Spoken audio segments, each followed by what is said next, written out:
အားလုံးမင်္ဂလာပါရှင်။ EK Audio မှကြိုဆိုပါရစေ။ဆက်ရဂျွန်ဘာသာပြန်ဆိုထားသောစင်ကြေမပေးတဲ့စာအုပ်ကိုဖတ်ပြပေးမှာဖြစ်ပါတယ်။အခန်းလေးမိမိကိုယ်ကိုစီကံသတ်မှတ်ခြင်းနဲ့ရည်မှန်းချက်များမိမိကိုယ်ကိုစီကံသတ်မှတ်ခြင်းရည်မှန်းချက်ချမှတ်ဆောင်ရွက်ခြင်းတို့ဟာနေ့စဉ်အလိုက်အောင်မြင်မှုရစေတဲ့အရင်းမြစ်တွေပဲဖြစ်ပါတယ်။အားသာချက်ဖြစ်စေသော300ခိုင်နှုန်းလေးလာတွေ့ရှိချက်အရအရွယ်ရောက်ပြီးသူ300ခိုင်နှုန်းဟာရည်မှန်းချက်အစီအစဉ်ကောင်းတွေကြောင့်ကျန်တဲ့69ရာခိုင်နှုန်းသောအရွယ်ရောက်ပြီးသူတွေထက်ဝင်ငွေပုံမရရှိတယ်ဆိုတာကိုသိရပါတယ်။ဒါဟာဘာကြောင့်ဖြစ်ရပါသလဲ။အောင်မြင်သူ300ခိုင်နှုန်းဟာမိမိတို့ထားရှိတဲ့ရည်မှန်းချက်အတိုင်းဒီဇိုင်းမမက်ဖျောက်ဖျောက်တတ်တန်လုပ်တတ်ကြတယ်။အချိန်ကိုအကျိုးရှိရှိအသုံးတတ်ကြတယ်။အချိန်ဖြုံးပြီးလေးလင်းနေတာမျိုးတွေမရှိဘူး။မျောလင်းချက်ကောင်းတွေအလိုဆန္ဒတွေရှိတတ်ကြတယ်။တနည်းပြောရရင်စွမ်းအင်ကောင်းတွေနဲ့တိဆောက်ထားတဲ့ရည်မှန်းချက်ကိုပိုင်ဆိုင်သူတွေပါပဲ။အောင်မြင်မှုနဲ့ကြာရှုံးမှုဖြစ်စဉ်များကျွန်တော်တို့ရဲ့အုံနောက်ကိုလေးလာစစ်ဆေးရင်အောင်မြင်မှုတွေဖြစ်စေတဲ့အစိပ်ပိုင်းရောကြာရှုံးခြင်းကိုဖြစ်စေတဲ့အစိပ်ပိုင်းမှာ2မျိုးလုံးပါဝင်နေတာကိုတွေ့ရပါတယ်။အုံနောက်ရဲ့ကြာရှုံးခြင်းကိုဖြစ်စေတဲ့အစိပ်ပိုင်းဟာစိတ်ထက်ခွန်အားရောကြစေဖို့ရဲ့စီကံပေါင်မရှိတဲ့လမ်းကြောင်းကိုရှောက်လန်းဖို့စေစော်တာရဲ့လွယ်ကူတဲ့အလုပ်တွေကိုသာလှုပ်စေတာကြောင့်ရဲ့ကြောင့်ကြာရှုံးမှုအမျိုးမျိုးကိုဖြစ်စေပါတယ်။အုံနောက်ရဲ့ကြာရှုံးခြင်းအစိပ်အပိုင်းဟာရည်မှန်းချက်ထားရှိသူကိုယ်တော့ဘဝလမ်းကြောင်းပြောင်းစေတတ်ပါတယ်။ဥပမာအနေနဲ့တက်မပါတဲ့လှေကိုရေစုံမျောစေတဲ့သဘောပေါ့တကယ်လို့အုံနောက်ရဲ့အောင်မြင်မှုဖြစ်စေတဲ့အစိပ်အပိုင်းကောင်းကောင်းအလုပ်လုပ်မယ်ဆိုရင်တော့ရီမန်းချက်ပန်းနိုင်ကိုရောက်ဖို့အတွက်လှေရဲ့တက်ရဲ့ကွန်ပရက်ရဲ့သွားမဲ့လမ်းကြောင်းမှန်ရဲ့အပြည့်စုံပါရှိရမှာဖြစ်ပါတယ်ရီမန်းချက်ရဲ့စွမ်းရင်စာရေးသူကျွန်တော်ရဲ့မိတ်ဆွေတဦးကစိတ်ဝင်စားဖွယ်ကောင်းသောဇလန်းတစ်ခုကိုပြောပြခဲ့ပူပါတယ်သူက1994ခုနှစ်မှာကျင်းပတဲ့နှီးနှောဖလှယ်ပွဲတစ်ခုကိုတက်ရောက်ခဲ့ပါတယ်ကျွန်တော်ရဲ့မိတ်ဆွေကအဲ့ဒီအချိန်မှာအသက်35နှစ်ရှိပါပြီ။သူက Nashville မှာကားရောင်းဝယ်လုပ်တယ်။သူ့ဝင်ငွေကတစ်နှစ်ကိုဒေါ်လာ9000ထိရှိတယ်။သူကသူ့ဘဝပြောင်းလဲခဲ့ပြီလို့ကျွန်တော်ကိုပြောပြတယ်။သူကသူ့ရဲ့ရည်မှန်းချက်တွေနဲ့အစီအစဉ်တွေကိုနေ့စဉ်ချရေးပြီးအလုပ်လုပ်ခဲ့တယ်။12နှစ်လောက်ကြာပြီးတော့သူ့ဝင်ငွေကတစ်နှစ်ကိုဒေါ်လာ1သန်းကျော်ထိရခဲ့တယ်။တကယ်တော့ရည်မှန်းချက်မှာစွမ်းအင်တွေရှိလာအောင်ရည်မှန်းချက်ရအောင်စွမ်းအင်ကောင်းတွေနဲ့စ조사နိုင်အောင်အားထုတ်ခဲ့လို့ပါ။နောက်ပြီးကျွန်တော်မိတ်ဆွေကပြောပါသေးတယ်။သူသာနှစ်အနေငယ်စောပြီးရည်မှန်းချက်နဲ့အစီအစဉ်တွေကိုစာရွက်မှာခြာရေးနိုင်ရင်အောင်မြင်မှုပိုပြီးစောစောရမှာပါလို့တင်ဘဝအားထိန်ချုပ်ခြင်းလူသားဟူသည်မျောလင်းချက်ရည်မှန်းချက်တို့ပြည့်မီအောင်စ조사ရင်အသက်ရှင်နေကြသူများဖြစ်ပါတယ်။မည်သူမဆိုခိုင်မာတဲ့ရည်မှန်းချက်အသီးသီးရှိနေမယ်ဆိုရင်တနေ့ချင်းတရက်ချင်းအလိုက်စ조사လုပ်ကင်နေကြမှာမလွယ်ပါဘူး။ဒီနေရာမှာစ조사လုပ်ကင်လို့တဲ့သူတွေကိုသာအဓိကရည်ညွှန်းပါတယ်။ရီမန်းချက်ပန်းနိုင်ကိုရောက်ဖို့ဘလို့အခြေအနေအခက်အခဲနဲ့ပဲတွေ့မရောက်ရအောင်စ조사ပြီးသွားရမှာဖြစ်ပါတယ်။ဥပမာအနေနဲ့ခိုးရဲ့စွမ်းရည်ကိုခိုင်းနှိုင်းဖော်ပြလိုပါတယ်။အိမ်ပြန်တက်ကူတွေဟာအံ့ဩဖွယ်ကောင်းတဲ့ငှက်တွေဖြစ်ပါတယ်။သူတို့ဟာမယုံနိုင်စရာတမှုထူးခြားတဲ့အသိဉာဏ်ကသူတို့ခရီးဘလောက်ဝေးဝေးကိုရောက်သွားသည့်တိုင်အိတ်တန်းကိုပြန်ရောက်နိုင်အောင်ပြန်နိုင်စွမ်းကိုစွမ်းဆောင်ပေးပါတယ်။တင်ကအိမ်ပြန်တက်တဲ့ကိုတကောင်ကိုသူ့အိတ်တန်းကနေခေါ်ယူပြီးလောင်ရင်ထဲကိုထည့်အဲ့ဒီလောင်ရင်ကိုတစ်တာတစ်ခုထဲမှာထပ်ထည့်တစ်တာကိုအပေါ်ကနေစောင်းတစ်ထည့်အုပ်ပြီးမှစောင်းအုပ်ထားတဲ့တစ်တာကိုယူသွားပြီးမောင်1000လောက်ဝေးတဲ့နေရာမှာပြန်ချစောင်းကိုဖဲတစ်တာကိုဖွင့်ပြီးအထဲကလောင်ရင်ကိုထုတ်ပြီးရင်လောင်ရင်တကားကိုဖွင့်ပြီးခွေးကိုအပြင်ထွက်ခိုင်းဒါဆိုခိုးကလေထဲမှာလွတ်လွတ်လပ်လပ်နဲ့ပြန်တန်းနေပါလိမ့်မယ်ဒီအခါခိုးကလေထဲမှာ3ချိန်ပြန်ဝဲပြီးဘလောက်ဝေးတဲ့မိုင်းအကွာဝေးဖြစ်စေသူ့အိမ်ရဲ့အိတ်တန်းကိုရောက်အောင်ပြန်တန်းနိုင်တာကိုတွေ့ရပါလိမ့်မယ်ခိုးဟာဒီလိုအရေးသွေးရှိတဲ့လူကလွဲလို့ထူးခြားတဲ့စွမ်းရည်ရှိတဲ့တတဝါတစ်မျိုးပါဒီလိုခိုးရဲ့စွမ်းရည်ကိုအတူယူပြီးဘယ်သူမှဆိုရီမန်းချက်ရောက်အောင်အခက်ခဲတွေကြားတဲ့ကစ조사ရမှာဖြစ်ပါတယ်ဒီလိုစ조사အထောက်ရမှာလဲမိမိရီမန်းချက်နဲ့အစီအစဉ်တွေကိုနေ့စဉ်ချရေးနိုင်ဖို့လိုအပ်ပါတယ်ရီမန်းချက်တိုးတက်အောင်မြင်စေတဲ့အဆင့်9ဆင့်တင်းရီမန်းချက်အလင်းမြန်တိုးတက်အောင်မြင်စေမယ့်ရိုးရှင်းတဲ့အဆင့်9ဆင့်ရှိပါတယ်အဆင့်1တင်ဘာလိုချင်သည်ကိုတိတိကျကျဆုံးဖြတ်ပါအကယ်၍တင်ဝင်ငွေတိုးတက်လိုသည်ဆိုပါကအသေးစိတ်တိတိကျကျဆုံးဖြတ်ပါငွေပိုမိုရှာခြင်းချက်တိကျတဲ့ငွေပမာဏကိုစစ်စစ်ပါအဆင့်2တင်အစီအစဉ်များအားစာရွက်တင်ချရေးပါရီမန်းချက်အားစာရွက်တင်ချရေးပေးရုံဖြင့်ဘာတွန်းအားဘာအကျိုးသက်ရောက်မှုဘာစွမ်းအင်မှရှိလာမယ်မဟုတ်ပါသို့တော်လည်းမိမိနေ့စဉ်လိုက်စ조사ဆောင်ရွက်သမျှတို့ကအချိန်ကာလကြာလာသည်နှင့်မိမိချရေးထားသောအစီအစဉ်များအားကိုယ်တိုင်တွေ့နိုင်မြင်လာနိုင်မှာဖြစ်ပါတယ်အဆင့်3တင့်ရီမန်းချက်အတွက်သတ်မှတ်ကာလထားရှိခြင်းတင့်ရီမန်းချက်အကောင့်ထဲပေါ်နိုင်မယ့်အချိန်အတွက် အကျိုးအကြောင်းစီလျော်သောကာလတစ်ခုကိုသတ်မှတ်ပါတင့်ရည်မှန်းချက်အရလုပ်ငန်းတဘာဝကြီးမားပါကသတ်မှတ်ကာလအစဉ်စဉ်ကိုစာရွက်တွင်ခြာရေးထားပါရည်မှန်းချက်ထားရှိသူအနေဖြင့်မတိစိတ်နိုင်စွမ်းဆောင်၍ပုံမိုတွက်လာတဲ့အထိစ조사ရပါမယ်အဆင့်၄တင့်ရည်မှန်းချက်အတွက်တိုးတက်နိုင်ခြင်းရှိသည်များအားစိတ်ရင်းပြုလုပ်ပါရည်မှန်းချက်အောင်မြင်ရေးအတွက်စ조사အကောင့်ထဲပေါ်ရမှာရင်ဆိုင်ကြော်လာရမယ့်အခက်အခဲတားဆီးတွေကိုစိတ်ရင်းပြုပေးပါအပိုရှာမိထားတဲ့ပညာဘုဒ္ဓများနဲ့ကျွမ်းကျင်မှုများအားရည်မှန်းချက်တိုးတက်ရေးအတွက်လိုသလိုအသုံးချနိုင်ရန်စိတ်ရင်းပြုစုထားပါရည်မှန်းချက်အကောင့်ထဲပေါ်ရမှာအထောက်အကူဖြစ်စေမဲ့မိမိနဲ့အတူတွဲပတ်လုပ်ကိုင်မဲ့သူတွေကိုစိတ်ရင်းပြုလုပ်ထားပေးပါတင်စဉ်းစားထားသမျှလက်တွေ့လုပ်ကိုင်မဲ့အစီအစဉ်တွေကိုစိတ်ရင်းပြုစုထားပါလုပ်ငန်းတစ်လုပ်တာတာဝန်ယူဆောင်ရွက်တာတွေနဲ့ပတ်သက်လို့ပြီးပြည့်စုံအောင်စိတ်ရင်းပြုစုထားပါအဆင့်၅စင်ကဲလုပ်ရမယ့်အစီအစဉ်တွေအတွက်ဦးစားပေးလုပ်ရမယ့်အစီအစဉ်တွေကိုမျှတအောင်စီစစ်ပါစင်ကဲဆောင်ရွက်ရမယ့်ကိစ္စတွေအတွက်သင်အလိုအဆုံးဟာကိုဦးစားပေးစဉ်းစားရမှာဖြစ်ပါတယ်စင်ကဲအစီအစဉ်တွေအတွက်ပထမဦးစားပေးဒုတိယဦးစားပေးအစရှိတဲ့အဆင့်အလိုက်ဆောင်ရွက်ရမှာတွေကိုစိတ်ရင်းပြုစုထားပေးပါဦးစားပေးဆောင်ရွက်ရမယ့်အစီအစဉ်အတွက်အရေးကြီးဆုံးနဲ့အရေးပါမှုအ ਨੇ ဆုံးကိုခွဲခြားပြီးစိတ်ရင်းပြုစုရပါမယ်တခါတလေမှာစင်ကဲလုပ်ရတဲ့လုပ်ငန်းစဉ်နဲ့ဦးစားပေးလုပ်ရတဲ့လုပ်ငန်းစဉ်တို့အတူတူဖြစ်နေတတ်ပါတယ်တခါတလေကြတော့လေအဲ့ဒီလုပ်ငန်းနှစ်ခုမတူကြပါဘူးအဆင့်6တင့်အစီအစဉ်များအားအလင်းအမြန်အရေးယူဆောင်ရွက်ပါဘဝရဲ့အောင်မြင်မှုနဲ့ကြာရှုံးမှုတွေကြားမှာကွာခြားချက်ကတော့အောင်မြင်သူဆိုရင်လှုပ်ရှားဆောင်ရွက်မှုကိုအလေးပေးလိုပါဒါကြောင့်ရည်မှန်းချက်အောင်မြင်မှုလိုသူဆိုရင်ပထမခြေလှမ်းစတာနဲ့အလင်းအမြန်လှုပ်ရှားဆောင်ရွက်မှုတွေကိုအလေးပေးရမှာဖြစ်ပါတယ်အဆင့်9နေ့စဉ်တစ်စုံတစ်ခုပြုလုပ်ပါရင်းကတင့်ရဲ့အဓိကရည်မှန်းချက်စီကိုပို့ဆောင်ပေးမှာဖြစ်ပါတယ်တင့်ရည်မှန်းချက်အောင်မြင်မှုအတွက်အာမခံချက်ရှိစေရန်ရက်တပတ်9ရက်အတွင်းသို့မဟုတ်နေ့စဉ်သို့မဟုတ်တစ်နှစ်အတွက်365ရက်စာတစ်ခုခုလုပ်နေရမှာဖြစ်ပါတယ်ရည်မှန်းချက်အတွက်အထောက်အကူဖြစ်စေမဲ့အလုပ်တစ်ခုခုကိုမည်သူမဆိုနေ့စဉ်ပြုလုပ်ပေးရပါမယ်အထက်ပါအဆင့်80နဲ့လုပ်သွားမယ်ဆိုရင်ရည်မှန်းချက်ကိုအလွယ်တကူရအောင်စွမ်းဆောင်နိုင်မှာပါရည်မှန်းချက်အတွက်အလေးအကျင့်ကောင်းများရည်မှန်းချက်အကောင့်အထည်ဖော်နိုင်ဖို့အတွက်နေ့စဉ်လိုအလေးကျင့်ကောင်းတွေလုပ်ပေးရပါမယ်ပထမဦးစွာတန်ရှင်းတဲ့အဖြူရောင်စက်ကူတရွက်ကိုယူပါစာမျက်နှာရဲ့ထိပ်ဆုံးနေရာမှာယနေ့နေဆွဲတက်ပြီးရည်မှန်းချက်ဟူသောစကားလုံးကိုရေးပါနောက်လာမဲ့12လအတွင်းဖြစ်လာနိုင်မဲ့ရည်မှန်းချက်10မျိုးကိုခြာရေးထားပေးပါထို့နောက်ဗန္နာရေးဆိုင်ရာရည်မှန်းချက်ကျန်းမာရေးဆိုင်ရာရည်မှန်းချက်အိမ်ကားပိုင်ဆိုင်မှုရည်မှန်းချက်တွေကိုခြာရေးပါခြာရေးပြီးတော့ရည်မှန်းချက်များနဲ့ပတ်သက်ပြီးစိုးရိမ်ပူပန်နေစရာမလိုပါဘူးရည်မှန်းချက်တစ်ခုခုအားရွေးချယ်ခြင်းတင်စိတ်ရင်းပြုစုထားသောရည်မှန်းချက်များအနက်မှတစ်ခုခုသောရည်မှန်းချက်အား24နာရီအတွင်းရွေးချယ်ပါမိမိရွေးချယ်လိုက်တဲ့ရည်မှန်းချက်ကမိမိဘဝအားကောင်းသောပြောင်းလဲခြင်းဖြစ်စေမဖြစ်စေကိုစီစစ်ပါမိမိရွေးချယ်လိုက်တဲ့ရည်မှန်းချက်ကိုနောက်ထပ်ပြောင်းလဲရန်မရှိပါကစာရွက်ရဲ့ထိပ်ဆုံးနေရာမှာခြာရေးပေးပါထိုအခါတင့်ရဲ့အဓိကရည်မှန်းချက်ဆိုတဲ့အဓိပ္ပာယ်ကိုရပါလိမ့်မယ်အစီအစဉ်ရေးဆွဲခြင်းမိမိရေးဆွဲပြီးတဲ့ရည်မှန်းချက်အောင်မြင်စေရန်နေ့စဉ်အလိုက်တိကျသောဆောင်ရွက်မှုများကိုပြုလုပ်ပေးပါနေ့စဉ်အလိုက်ဆောင်ရွက်မှုများပြုလုပ်ရင်ရည်မှန်းချက်အတွက်က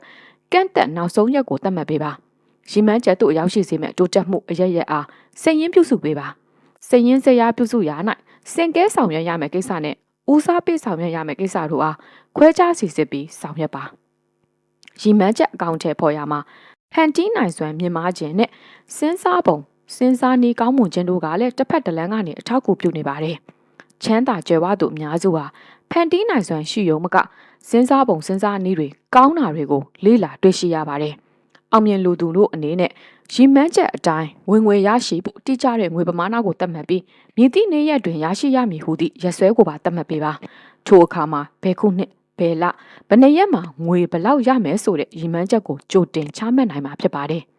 အကြောင်းအကျိုးညီစေခြင်းစဉ်းစားတွေးခေါ်မှုများကအကြောင်းဖြစ်စေပြီးရရှိလာသောအခြေအနေမျိုးမျိုးကအကျိုးသက်ရောက်မှုကိုဖြစ်စေပါတယ်။တင့်ရဲ့စိတ်ကူးအတွေးခေါ်တွေကတင့်ဘဝအခြေအနေမျိုးမျိုးကိုဖန်တီးပေးပါတယ်။တကယ်လို့များတင့်ရဲ့အတွေးခေါ်စိတ်ကူးတွေကိုပြောင်းလဲမယ်ဆိုရင်တင့်ဘဝအခြေအနေရရလည်းပြောင်းလဲသွားမှာဖြစ်ပါတယ်။ဒီတော့တင့်ရဲ့စိတ်ကူးအတွေးအခေါ်နဲ့ဘဝအခြေအနေဟာဓာတ်ရိုက်ပတ်သက်ဆက်နွယ်နေတဲ့လို့ဆိုနိုင်ပါတယ်။ရည်မှန်းချက်အတွက်နေ့စဉ်ဆောင်ရွက်တဲ့လုပ်ငန်းတွေအပေါ်မှာစီကံသတ်မှတ်နိုင်ရင်မိမိကိုမိမိတန်ဖိုးထားသူအစွမ်းစားကြီးမားသူမိမိကိုမိမိယုံကြည်သူမိမိကိုမိမိထိန်းချုပ်နိုင်စွမ်းရှိသူတယောက်ဖြစ်လာပြီးရည်မှန်းချက်စီလည်းမြန်မြန်ဆန်ဆန်ရောက်ရှိလာမှာဖြစ်ပါတယ် ကြည်အခါရီမန်းချက်တွေတစ်ခုပြီးတစ်ခုစင်ကဲအောင်မြင်နိုင်တော့မှာပါအရေးယူဆောင်ရွက်ရန်လိုအပ်တဲ့လေ့ကျင့်ခန်းများနံပါတ်1မိမိဘဝ၌အမှန်တကယ်လိုချင်နေတဲ့တိကျတဲ့အရာအတွက်အောင်မြင်မှုဟူသည့်ရန်တရားခလုတ်ကိုဖွင့်ပေးပါနောက်တစ်ပံတိုးတက်မှုရှိသည့်ရန်တရားခလုတ်ကိုဖွင့်ပေးပါနံပါတ်2အနာဂတ်ကာလအတွင်းအောင်မြင်နိုင်ခြေရှိသည့်တင့်ရီမန်းချက်10မျိုးအားစာရွက်တင်ချရေးပါတင်ကအဆိုပါရီမန်းချက်10မျိုးစလုံးအောင်မြင်ပြီးသွားသည့်ပုံစံဖြင့်ရေးရန် present tense ကိုသုံးပါနံပါတ်3ရီမန်းချက်များစွာအနက်တင်ဘဝအတွက်အလိုအဆုံးသောရီမန်းချက်တစ်ခုကိုရွေးထုတ်ပါ၎င်းအားချရေးမဲ့စာရွက်အပေါ်ဆုံးစာမျက်နှာမှာထားရှိပေးပါ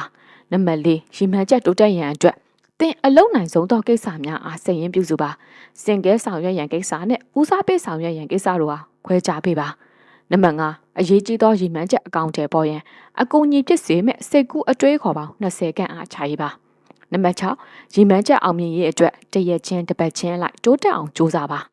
နံပါတ်9ကြာရှုံးခြင်းအမျိုးမျိုးအားအောင်မြင်မှုရသည့်အထိတောက်ခံနိုင်ရန်မိမိကိုမိမိအစင်မပြတ်တတိပေးပါအခန်းကမိမိကိုယ်ကိုမိမိစီကံသတ်မှတ်ခြင်းနဲ့ပုဂ္ဂိုလ်ရေးရာကောင်းမွန်ခြင်းတင်သည်တင့်ရဲ့တန်ဖိုးအရှိဆုံးသောကျွမ်းကျင်လိမ္မာမှုများရှိစေသောသူတစ်ယောက်ပင်ဖြစ်တယ်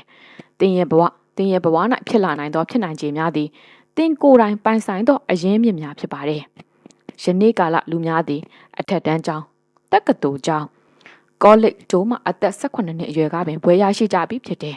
အကယ်၍အဆိုပါဘွဲရပြီးသူအားလုံးအကြောင်းအရာခေါင်းစဉ်သစ်ပညာရက်တစ်ခုခုအားထက်မှန်လေ့လာသင်ယူနိုင်စမ်းရှိမယ်ဆိုရင်အုံနောက်ကအစင်တို့ကြားနေပြီးတက်ဝင်လှုပ်ရှားနေမှာဖြစ်ပါတယ်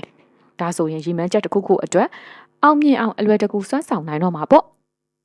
တင်ရဲ့ငွေကြေးဆိုင်ရာစွမ်းဆောင်ရည်တွေဟာတင်ဝင်ငွေပိုးရှာနိုင်တဲ့အရေးသွေးကိုဖြစ်စေပါတယ်အကယ်၍တင်ဟာအိမ်ချမ်းမြေကား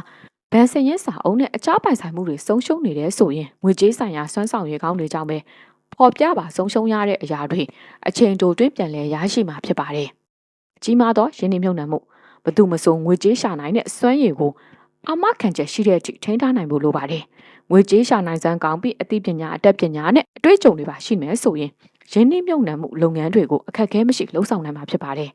်တင်းရဲ့ငွေရှာနိုင်စွမ်းဟာကြက်သားတွေနဲ့တူပါတယ်ဒီလိုကြက်သားနဲ့တူတဲ့စွမ်းရည်တွေကခွန်အားဖြစ်လာပြီးတစ်နှစ်ထက်တစ်နှစ်အားကြီးလာမှာဖြစ်ပါတယ်တကယ်လို့များအလုံးမလုံးတဲ့လှုပ်ရှားမှုနဲ့တဲ့ကြက်သားဖြစ်ရင်တော့အားအင်တွေကြန့်ခိုင်တန်ဆွမ်းမှုရောကြလာပြီးစွမ်းဆောင်ရည်အားပျော့လာမှာဖြစ်ပါတယ်ဒီတော့ကောင်းမွန်တဲ့အလေးထားကောင်းတွေမရှိရင်ဘယ်ရည်မှန်းချက်မှအောင်မြင်နိုင်မှာမဟုတ်ပါဘူးတချို့လူတွေကတစ်နှစ်ကိုအမှန်တကယ်တန်ဖိုးတွေဆုံးရှုံးနေတတ်တယ်ဒီတော့ဝင်ငွေရှာနိုင်စွမ်းတွေရောနေချဆင်းလာတာပေါ့တကယ်တော့ဒီလိုဖြစ်ရတာဟာပညာဘိုးတုတနဲ့ကျွမ်းကျင်မှုတွေကိုစင်စက်မပြတ်တိုးတက်အောင်မမြင့်တင်နိုင်လို့ပါတင်းရဲ့ဝင်ငွေရှာနိုင်တဲ့စွမ်းရည်ဟာတန်ဖိုးတက်တာသို့မဟုတ်တန်ဖိုးကျတာတစ်ခုခုဖြစ်နိုင်ပါတယ်တန်ဖိုးတက်တဲ့စွမ်းဆောင်ရည်ကတော့စင်စက်မပြတ်ရင်းနှီးမြှုပ်နှံနိုင်လို့နှစ်စဉ်ဝင်ငွေပုံမှန်စီးဆင်းနေတဲ့အခြေအနေကိုဖြစ်စေပါတယ်တန်ဖိုးကျဆင်းတာကိုဖြစ်စေတဲ့အရေးချင်းကတော့တစ်လပြီးတစ်လတစ်နှစ်ပြီးတစ်နှစ်ဝင်ငွေရောနေကျဆင်းလာတဲ့အခြေအနေကိုဖော်ပြပါတယ်တချို့သောသူတွေဟာနှစ်စဉ်တန်ဖိုးပုံမှန်ရောကျနေတတ်ပါတယ်ဒါဟာငွေကြေးရှာဖွေနိုင်မှုတွေအားနဲ့လာပြီးပညာဗဟုသုတနဲ့ကျွမ်းကျင်မှုတွေကိုအစင်းမြင်အောင်မလုပ်နိုင်တော့ပဲဖြစ်ပါတယ်နောက်ပြီးစွမ်းဆောင်ရည်အားနဲ့ပြီးတန်ဖိုးကျလာသူအများစုဟာစမ်းသစ်တီထွင်နိုင်စွမ်းနဲ့ဖန်တီးနိုင်စွမ်းတွေအားနည်းနေတတ်ပါတယ်အလားလာကောင်းများမကန့်သက်ပါနဲ့အမေရိကန်ရဲ့နှစ်စဉ်ပြင်းပြဝင်ငွေဟာ300%ခန့်ရှိနေပြီးငွေကြေးဖောက်ဖောက်မှုနဲ့လူနေမှုစရိတ်မြင့်တက်နှုန်းတို့နဲ့တူညီလျက်ရှိပါတယ်တစ်နှစ်ကိုမှငွေကြေး300%တိုးမြင့်သူတွေဟာရှေ့ဆက်တက်နိုင်မှုအတော်ပဲခဲရင်လာပါတယ်ဒါကြောင့်လူတဦးချင်းစီမှာရှိနေတဲ့စွမ်းဆောင်မှုနဲ့အလားလာကောင်းတွေကိုကန့်သက်ထိန်းချုပ်ထားဖို့မသင့်တော်ပါဘူးမိမိရဲ့စွမ်းဆောင်ရည်ကောင်းတွေနဲ့မှန်ကန်တဲ့အဆုံးဖြတ်ချက်တွေရှိသမျှရီမန်းချက်ပန်းနိုင်ကိုယုံယုံကြည်ကြည်ဆက်သွားနိုင်မှာဖြစ်ပါတယ်ဒါကြောင့်မိမိရွေးချယ်လိုက်တဲ့နယ်ပယ်မှာအကောင်းဆုံးဖြစ်အောင်လုပ်ပါလိုအပ်တဲ့ထောက်ပံ့မှုကောင်းတွေရရှိအောင်အသိပညာအတတ်ပညာဘိုးတုတတို့ကိုကျွမ်းကျင်မှုတွေနဲ့ပေါင်းစပ်ပြီးအကောင်းဆုံးဖြစ်အောင်လုပ်ပေးပါဘသူမဆိုမတော်တဆထိုးတက်အောင်မြင်လာတာမရှိပါဘူးလက်တွေ့ကြလောက်ကင်ပြီးမှသာထိုက်တန်တဲ့အောင်မြင်မှုကိုရရှိတာပါ21ရာစု၌အောင်မြင်မှုကိုရရှိစေမဲ့တော့ချက်ပညာဘိုးတုတနဲ့ကျွမ်းကျင်လိမ္မာမှုအမျိုးမျိုးဟာ21ရာစုအတွင်းအောင်မြင်မှုတွေရစေမဲ့အဓိကတော့ချက်တွေပဲဖြစ်ပါတယ်ဒါကြောင့်မိမိကျွမ်းကျင်ရတဲ့ဘက်မှာအကောင်းဆုံးအောင်မြင်တဲ့ပုံကိုဖြစ်အောင်ကြိုးစားပါအောင်မြင်မှုတွေကိုလမ်းကင်နိုင်ဖို့အတွက်စိတ်ပိုင်းဆိုင်ရာရောရုပ်ပိုင်းဆိုင်ရာပါကျမ်းမာပြီးစိတ်သွားတိုင်းကိုပါဖြစ်အောင်ပြင်ဆင်ထားရပါမယ်ဘသူမဆိုအောင်မြင်မှုကိုရချင်ရင်ကြုံတွေ့သမျှအခက်အခဲတွေကြာရှုံးမှုတွေကိုရင်ဆိုင်ကျော်လွှဲရမှာမလွဲပါဘူးအခြေအနေတစ်ခုကြောင့်မိမိကကြာရှုံးခဲ့ရင်တော့အောင်မြင်ခြင်းနဲ့စိတ် ပြောင်းမသွားရအောင်ထိမ့်သိမ်းထားဖို့လိုအပ်ပါတယ်နေစဉ်အပတ်စဉ်လစဉ်နှစ်စဉ်အလိုက်စ조사လေ့လာသမျှအရာထင်လာပြီးဆိုရင်အောင်မြင်မှုကမိမိအနာကိုတိုးကပ်လာမှာပါဒီတော့ဝင်ငွေများရအောင်ရှာနိုင်သလိုအတတ်ပညာအသိပညာဘုသူတ္တတွေလည်းပိုရအောင်ရှာနိုင်ဖို့လိုအပ်ပါတယ်ယနေ့ကာလအောင်မြင်မှုရရှိနေတဲ့ထိတ်တန်းကလူတွေဟာတစ်ချိန်ကအောက်ချိန်မှာရှိတဲ့လူတွေဖြစ်ခဲ့တာကိုတွေ့ရပါတယ်တာမန်လူဒန်းစားတောင်မို့စင်းရဲသားလူဒန်းစားမိသားစုတွေဟာတာမန်ဝင်ငွေလောက်ပဲရခဲ့ပေမဲ့ဒီလူဒန်းစားတွေကစိတ်ကူးအကြံဉာဏ်ကောင်းရှိသူတွေပညာဘုသူတ္တကောင်းသူတွေကြတော့ထိတ်တန်းရောက်သည့်အထိအောင်မြင်အောင်စ조사နိုင်ခဲ့တာကိုတွေ့ရပြန်ပါတယ်တာမန်အခြေအနေမှာထူးခြားသောအခြေအနေစီတို့ရောက်ရှိခြင်းတခါတလေမှာမိမိလောက်စွမ်းဆောင်ရည်မရှိတဲ့သူကမိမိထက်ပိုပြီးအောင်မြင်နေတာကိုဒေါသထွက်စရာအဖြစ်မြင်တွေ့ရတတ်ပါတယ်မိမိလောက်စွမ်းဆောင်ရည်မရှိတဲ့သူကမိမိထက်အထုံပါရမီကောင်းတွေကွယ်ဝတ်နေတဲ့အရေးချင်းတွေရှိနေလို့များဆိုပြီးတန်တရားရှိတာလည်းရှိတတ်ပါတယ်ဒါတွေဟာဘလို့အခြေအနေကြောင့်ဖြစ်ရတာပါလဲအဖြေကတော့ရိုးရှင်းလာပါတယ်စွမ်းဆောင်ရည်ရှိတဲ့သူချင်းအတူတူပုဂ္ဂိုလ်ရေးတန်ရှင်းမှုအတံမဝန်းချောင်းအလုံးမှာကျွမ်းကျင်လိမ္မာမှုရှိတဲ့သူတွေသာဒီဇိုင်းမမတ်လောက်ကိုင်းအောင်မြင်မှုကိုရရှိနိုင်ကြတာပါအောင်မြင်လို့စိတ်ရှိသူတိုင်းဘယ်အတတ်ပညာကိုမဆိုသင်ကောင်းမှုရဲ့လို့မရှိပါဘူးအယောင်သေးတယ်လို့ဖြစ်ဖြစ်တခြားစီးပွားရေးလုပ်ငန်းတရရဲဖြစ်ဖြစ်ကြုံရင်ကြုံတယ်လို့သင်ယူရမှာဖြစ်ပါတယ်အလုပ်ကိုင်းနဲ့အတွေ့အကြုံတွေများလာပြီဆိုရင်တခြားဘယ်အလုပ်ကိုဖြစ်ဖြစ်လက်ခံပြီးလုပ်ကိုင်းနိုင်မှာဖြစ်ပါတယ်တက်သွားတာဆုံးဖြတ်ချက်ချပါဆုံးဖြတ်ချက်တစ်ခုကြောင့်မိမိဘဝကောင်းခြင်းဆိုးခြင်းကိုပြောင်းလဲသွားစေပါတယ်တခါတလေမိမိရဲ့စိတ်ကူးအကြံစီနဲ့စိတ်အားထက်သန်မှုတို့ပေါင်းစပ်မိသွားရင်ဘဝကိုအပြောင်းလဲဖြစ်စေတဲ့အဆုံးဖြတ်ချက်တစ်ခုခုကိုချမိတတ်ပါတယ်ဆုံးဖြတ်ချက်ချရတဲ့အကြောင်းတွေကတော့မိမိရဲ့ပညာရေးအခြေအနေလုပ်ငန်းကျွမ်းကျင်မှုနဲ့ကောလိပ်ကောင်တက်နိုင်မှုတို့အပေါ်ပေါ်ပေါက်လာတဲ့အခြေအနေအကြောင်းအမျိုးမျိုးရောက်မှာတခါတလေလက်ရှိထက်ပိုကောင်းတဲ့အလုပ်ကိုပြောင်းဖို့အတွက်ဆုံးဖြတ်ချက်ချရတယ်လို့တခါတလေကြတော့လေတင့်ရင်းနှီးမြုပ်နှံမှုငွေကြေးအတွက်ဆုံးဖြတ်ချက်ချရတတ်ပါတယ်ဆုံးဖြတ်ချက်ချတယ်ဆိုတာကတင်ရက်တည်နေရတဲ့နယ်ပယ်အတွင်းအကောင်းဆုံးဖြစ်အောင်လုပ်ရတဲ့အခြေအနေတစ်ခုပါလူများစုဟာပျော်ရွှင်ခြင်းတာကျမ်းမာခြင်းတာချမ်းသာခြင်းတာ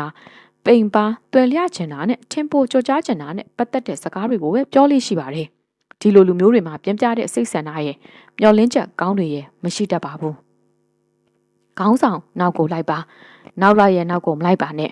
တင်ကျွမ်းကျင်လိမ္မာသောနယ်ပယ်အတွင်းတင်အကောင်းဆုံးဖြစ်လို့ပါကတင်ရှေ့တွင်ဥဆောင်ပြီးစံနမူနာပြသွားသောထိတ်တန်းပုဂ္ဂိုလ်တို့ရဲ့အရေးအသွေးနဲ့လောက်ရများအတူယူပေးပါဒီလိုအတူယူမှာအထောက်အကူဖြစ်စေမဲ့အောက်ပါမေးခွန်းတွေကိုဖြေဆိုရပါမယ်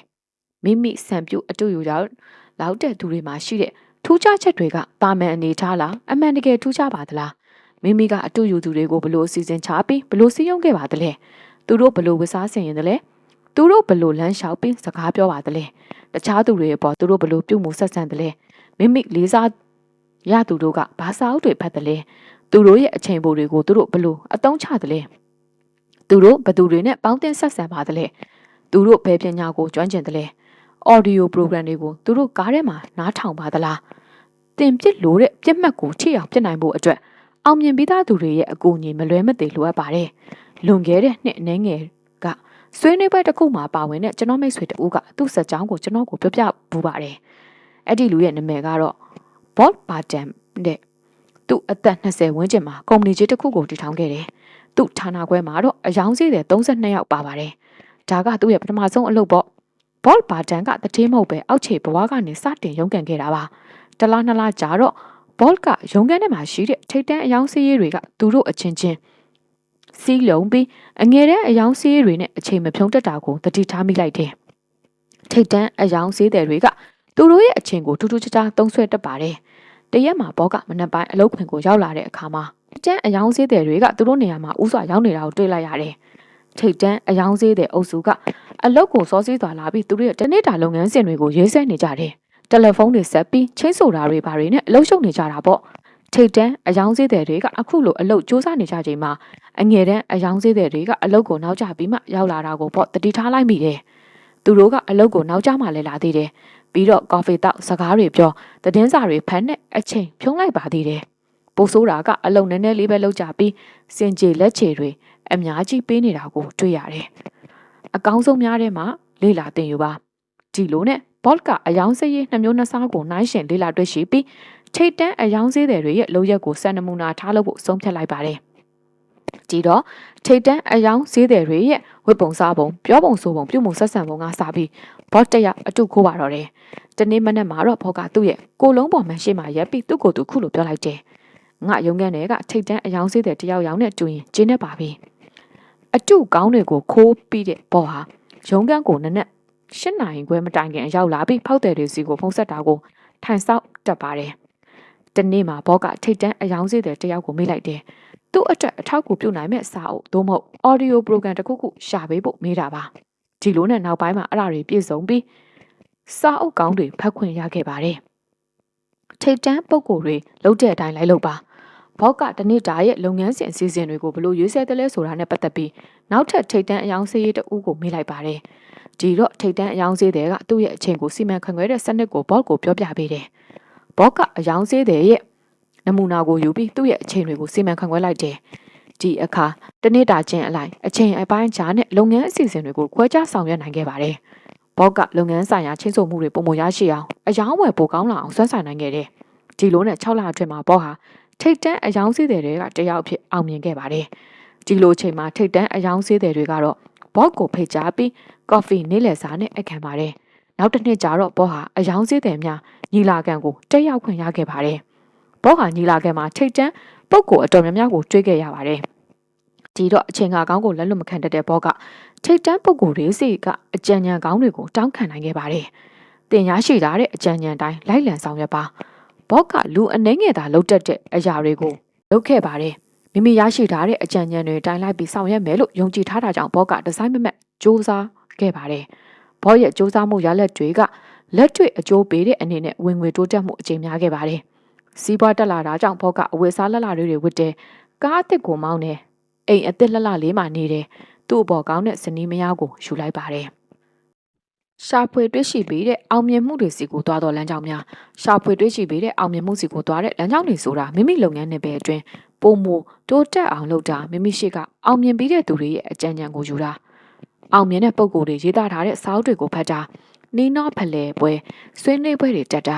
အောင်မြင်ပြီးသူတွေရဲ့ audio program တွေကိုအသုံးပြုတာတွေကိုဆိုလိုပါတယ်ဝင်ငွေတိုးတက်ရေးအားရည်မှန်းချက်တစ်ခုအဖြစ်သတ်မှတ်ပါဝင်ငွေတိုးတက်ရေးအတွက်နီလန်များစွာရှိသည့်အနက်မိမိအကျွမ်းဝင်အပိုင်နိုင်ဆုံးသောနီလန်တစ်ခုကိုရွေးချယ်အသုံးပြုပါမိမိရည်မှန်းသတ်မှတ်ထားတဲ့ကာလအတွင်းသတ်မှတ်ထားတဲ့ငွေပမာဏရရှိအောင်ကြိုးစားပါ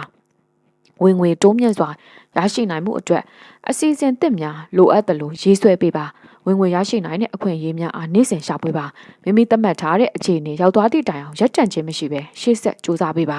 ဝင်ငွေတိုးတက်မှုအကြိမ်တစ်ကြိမ်ချင်းလိုက်ကျွမ်းကျင်မှုသစ်များကိုလိုအပ်သလိုအသုံးချပါ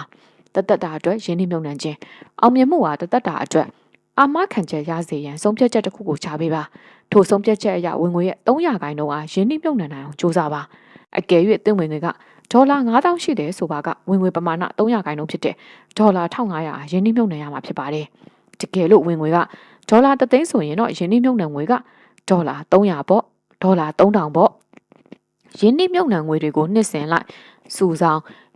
ရင်းနှီးရင်အချိန်ကာလကြာလာတဲ့အမျှဝင်ငွေတိုးတက်မှုပူလာမှာဖြစ်ပါတယ်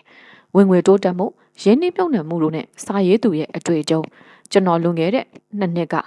Detroit မှာဆွေးနွေးပွဲလုပ်နေခဲ့တယ်ဒီလိုနဲ့ဆွေးနွေးပွဲခဏနားချိန်မှာကျွန်တော်အသက်30အရွယ်အမျိုးသားတစ်ယောက်ကိုတွေ့ခဲ့ရတယ်သူကကျွန်တော်စီလာတွေ့တာပါကျွန်တော်လုပ်တဲ့ဆွေးနွေးပွဲကိုသူကပထမဆုံးအနေနဲ့တက်ရောက်လာခဲ့ကြောင်းပြောပြပါတယ်ဒီလူငယ်ပြောပြချက်အရကျွန်တော်သိခဲ့တာကသူကောလိပ်ကနေထွက်လိုက်တယ်အိမ်ကကားကိုကြီးကိုမောင်းတယ်အယောင်စေးတဲ့တယောက်အနေနဲ့တစ်နှစ်ကိုဝင်ငွေဒေါ်လာ2000ရရှိခဲ့တယ်လူငယ်ကကျွန်တော်ရဲ့ဆွေးနွေးပွဲအပြီးမှာဆုံးဖြတ်ချက်တစ်ခုချလိုက်တယ်အလားကတော့သူ့ဝင်ငွေရဲ့300%ဖြစ်တဲ့ဒေါ်လာ600ကိုအကျိုးရှိရှိအသုံးချဖို့ပဲဖြစ်တယ်ဒီတော့သူအသုံးတည်မဲ့စာအုပ်ကောင်းတွေကိုဝယ်တယ်စာအုပ်တွေကိုနေတိုင်းဖတ်တယ်ဒီလိုနဲ့အဲ့ဒီနှစ်အတွင်းမှာသူ့ဝင်ငွေကဒေါ်လာ2000ကနေဒေါ်လာ3000အထိတိုးမြင့်လာခဲ့တယ်ဒီအခါဒေါ်လာ3000ရဲ့300%ဖြစ်တဲ့ဒေါ်လာ900ကိုရင်းနှီးမြှုပ်နှံနိုင်မဲ့ငွေဖြစ်တိုးမြင့်ရရှိလာပြန်တယ်နောက်တစ်နှစ်မှာအဲ့ဒီလူငယ်ကဝင်ငွေရဲ့900%အထိရင်းနှီးမြှုပ်နှံနိုင်ခဲ့တယ်ဝင်ငွေတိုးတက်လာတာနဲ့အမျှနိုင်ငံပေါင်းစုံကိုသွားပြီး conference တွေတက်ရောက်နိုင်ခဲ့တယ်